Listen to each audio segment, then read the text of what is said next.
Hujambo na karibu katika J24 Hours TV. Tafadhali share na subscribe channel yetu. Na leo tuna makala fupi inayozungumzia historia ya mzozo kati ya Hamas na Israel huko Gaza. Tuanze tangu awali, kabla ya Israel haijashika udhibiti wa Gaza na kabla ya Hamas haijashika udhibiti wa Gaza. Ukanda wa Gaza ulikuwa chini ya utawala wa Egypti baada ya vita ya mwaka 1948 hadi mwaka 1967.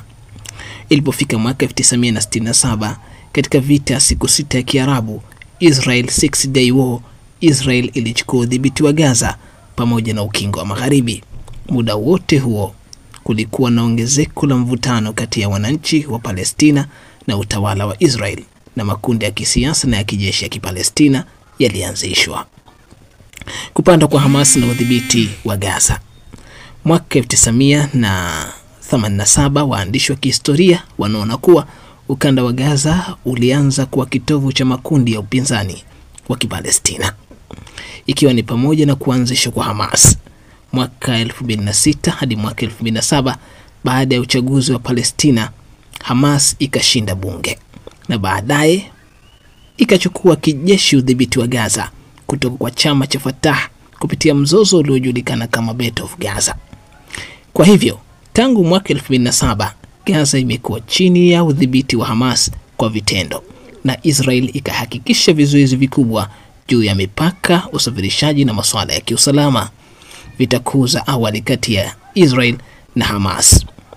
Ilipofika mwaka 2008 hadi mwaka 2009, Israel ilizindua operesheni kubwa kama Operation Cast Lead Disemba 27 mwaka 2008 kuelekea tarehe 18 2009,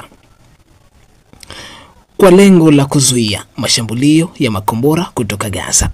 Matokeo ya vita hiyo, mamia wa Palestina waliuawa, njaa, vifo vilikithiri, nyumba nyingi zilibomolewa, na mzozo ukatoa presha kubwa za kibinadamu.